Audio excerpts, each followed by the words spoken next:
Hey, welcome back. Today we're working on a 2019 Dodge Caravan. This one's got a 3.6. We're going to be changing the thermostat and thermostat housing on this one. They actually come as a unit. Step one is get it pulled into the garage here, get the hood open, and we're going to drain the coolant. All right, so step one of this is to drain the coolant. So before we drain the coolant, we want to make sure that the vehicle is cooled off completely and that the cooling system is not under pressure. One way to check this is to reach and feel the top rad hose here. It should be cool to the touch, and it should also be pliable like this here. So we know that we can go ahead and open the system up. It's not going to be hot and under pressure. So we're going to locate the drain on this vehicle. It's located on the lower part of the radiator on the driver's side. This one's in red. Kind of hard to see from the top, but when you tuck yourself down underneath there, you can undo it by hand. Obviously, if it's seized up, don't go crazy on that little piece of plastic. That can break off, and then you'll be looking at a new drain cock. So you just got to be kind of gentle with it. So we're going to open it up. We got the bucket here. It's going to kind of run down and make a mess. That's okay. We'll hose it off when we're done. We've got our drain in now. We're going to pop up under the hood, and after it's drained for a few minutes, we're going to release the radiator cap. Obviously, we're doing this when the engine's cold and not under pressure. All right, so now we've got the coolant draining on this. We're going to let it drain for a few minutes, then we'll go ahead and open the radiator cap, and it'll continue to drain out. We're going to pull the engine cover off here. This just pops off like that. Now that we've got the engine cover out of the way, we're going to want to remove the air box here. So we're going to just undo this tube here. It just wiggles off. We're going to have that just pulled out of the way. We've got to be gentle that we don't break this hose over here. Sometimes they can get brittle over time and then create a vacuum leak. So just be gentle with that. This can just stay there. It's not really in the way. Now we're going to pull this off, and we're also going to pull the power steering reservoir out of the way. So this is a 13 mil nut. So we're going to just take this nut off. And we'll be able to just lift the power steering reservoir out of the way. We've also unhooked the hose that was connected to the coolant bottle here. We just unclipped that. So we're going to undo the top of the air cleaner cover by just undoing these clips. 1, 2, 3.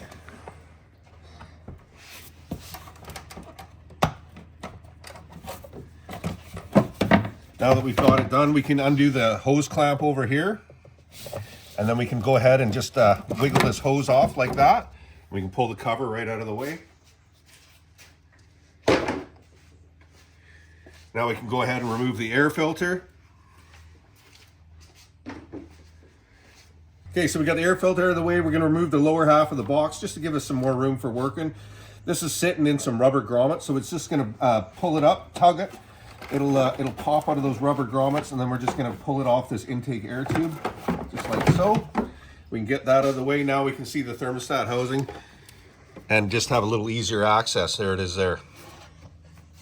Okay, so now that we got the coolant drained out of this guy here, and we've got the air box out of the way, this is the housing that we're going to pop off here. It's 2 10 mils here and here, and we also have this hose to take off. So grab yourself a pair of pliers like so. We're just going to squish this spring clamp and slide it back.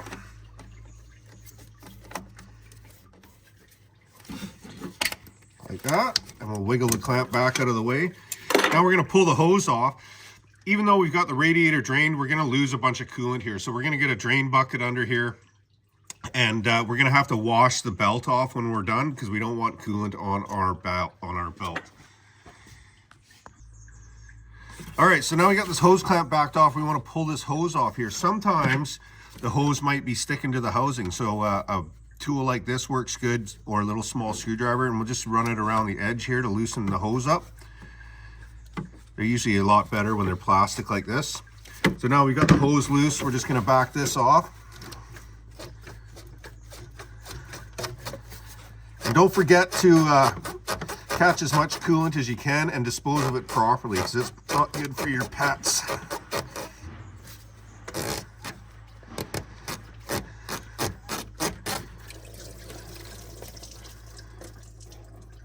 All right, so then we can go ahead and pull the top rad hose, just tuck it up out of the way here.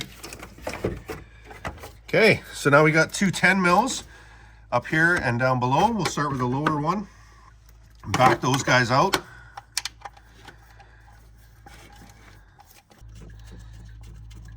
All right, we're just getting these 2 bolts out of the housing.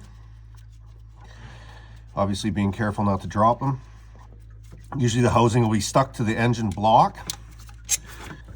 All right, we got the 2 10 mils out. We're gonna pop the thermostat housing off. This might have coolant behind it, might make a mess. So just be aware of that. Okay, we got the housing off. Lucky this one's drained enough that it didn't make a huge mess, so that's good. So now we're gonna clean this sealing surface here. This one's actually in pretty good shape, so all we need is a rag, but you may need some emery cloth. All right, we got the thermostat housing off. We've cleaned this off with a rag. It's actually in good shape. If you find that you have too much buildup on yours, some real light sandpaper on there, and just make sure it's nice and clean. So we're gonna go ahead and put the new thermostat in, making sure that the gasket is installed on the back side here. We'll set that in place and we'll put the 2 bolts back in. All right, we've put the 2 bolts in by hand. We've got a quarter drive and we're just gonna tighten them evenly a little bit at a time with a quarter drive ratchet. These things don't need to be super tight. We're just going into plastic, so.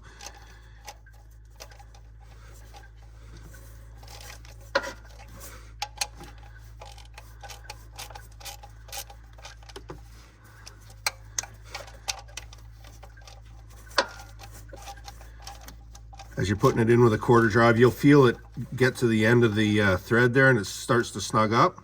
So make sure they're both snug. Then you can just give them a tiny bit more, a little bit. And that's all you need. Okay, so now that we got the thermostat housing on, we're gonna go ahead and put the radiator hose back on. We're also just gonna check the inside of the radiator hose, make sure it's not cracked or any buildup on there so it can still seal properly. We'll tuck that guy back on, like so. All right, so now we're just gonna put the spring clamp back in place, trying to line it up with the old marks. I find it seal better that way. So we got that on, it's looking good. So we're gonna go ahead and go back to the driver's side again and we're gonna close the drain on the radiator now. Okay, now we got everything back together except for the air box. We're gonna leave the air box off for a minute. We're gonna put some fresh coolant in here. Obviously you could reuse your old coolant if you wanted, but it's not recommended now that you've got it drained. So we're gonna start with a jug of fresh, actually Mopar coolant is what I'm gonna use for this guy. And we're using a concentrated coolant. So that means no matter how much coolant I put in, I have to put equal parts water in with it. You can buy coolant, which is a 50-50 mix, and then you just pour that straight in. But this is a concentrate, so this will be half coolant and half water. So we'll put in 1 jug of concentrated coolant, and then we'll fill the jug up with water and dump that in as well. So it takes a little while for it to drain down. Obviously, we're gonna be checking for some leaks as we go. Make sure it's not leaking out of the thermostat housing.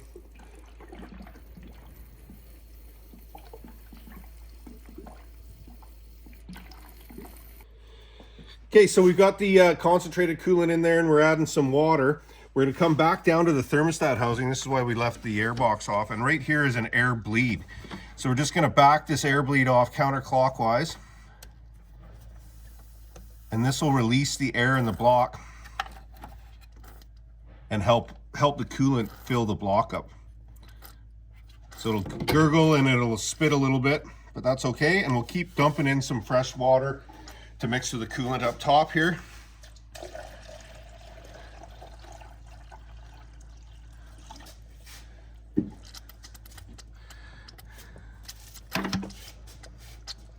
So we see it's spitting pretty good. Once we get a steady stream out of there, we're gonna tighten it back up. So we got no more gurgling, we got a steady stream. We can go ahead and tighten this back up. Obviously not over tight, just snug is all you need.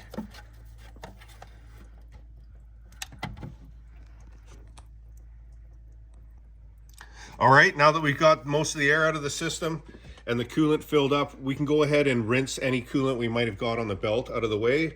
And we're gonna also rinse the other side. And then we're gonna install the air box. Okay, we're gonna put the lower part of the air box back in. This little spike on the bottom here is gonna go into the rubber grommet on the inner fender. Sometimes you can put a bit of water on there. I like to use a little shot of penetrating fluid in there. It just helps the pegs slip in there nice. Now I'm also going to just put a little bit of lube on these rubber ones as well. And this little peg on this one. Now when we put it back in, it'll just pop back into place. We're gonna line up the hole with the air intake.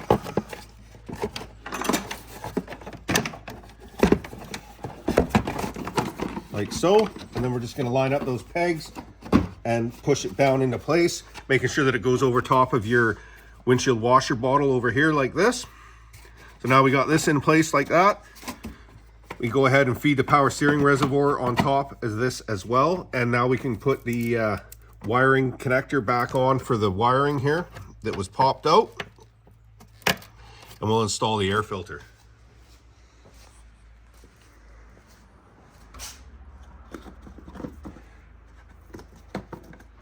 Okay, so we got the air filter back in. We're gonna put the cover back on.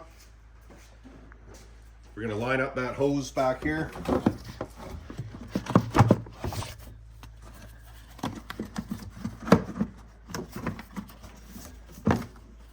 Making sure when we tuck the air cover top back on that these pegs on the back slip into their spot, like so. And then we can bring it down like that, and we put these clips back on. We got 3 of those clips. And we'll get a screwdriver, and don't forget to tighten the clamp back here. So we'll tighten this guy up, and we'll put this breather hose back on as well.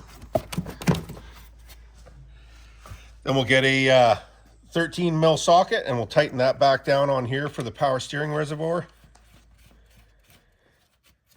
like so. All right, so now we're going to put the engine cover back on. We sprayed these rubber grommets as well. I'm going to line that up, snap that down into place, and we're going to top off the coolant and check the level in the overflow bottle as well, make sure it's filled up to the full mark. All right, so now we've fired it up. We've checked for leaks. We're sitting in the driver's seat here. We know that the coolant level is full in the overflow bottle and in the radiator. So what we're going to do is we're going to just sit in the driver's seat with the vehicle running. We're going to keep an eye on the temperature gauge. And we're just going to accelerate the accelerator pedal to about 2,000 RPM or thereabouts. And we're going to hold it there a little bit more like so. And we're going to watch this temperature gauge. Keep an eye on the temperature gauge this whole time. So this will take a couple of minutes for sure. All right, after about 6 or 7 minutes here, holding the throttle around 2,000 RPM, we've got the temperature up to the middle here, and it seems to have stabilized. Now we're going to go check under the hood and check for any leaks. We're also going to feel the top rad hose, being cautious, obviously not to burn our hands. But if the top rad hose is hot, you can tell that the thermostat has opened. So at that point, once the thermostat has opened, you could check to see if you have heat coming out of your heater vents. When you got that turned on, you could go for a test drive. You want to make sure that this needle doesn't go past halfway. If it starts climbing too high, you may have an airlock in the engine. At that point, you just want to shut the engine off and let it cool off. And then again, check the top rad hose for pressure before you open the cooling system. We've got this up to temperature here. We're going to go for a test drive, make sure everything's good. And then we got some other things to do. So we're going to shut the van off and let it cool off completely.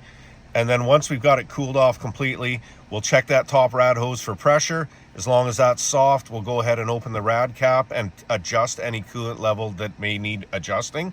But because we have the overflow tank filled up, we should be able to suck coolant from the overflow tank back into the engine, keeping the radiator system full.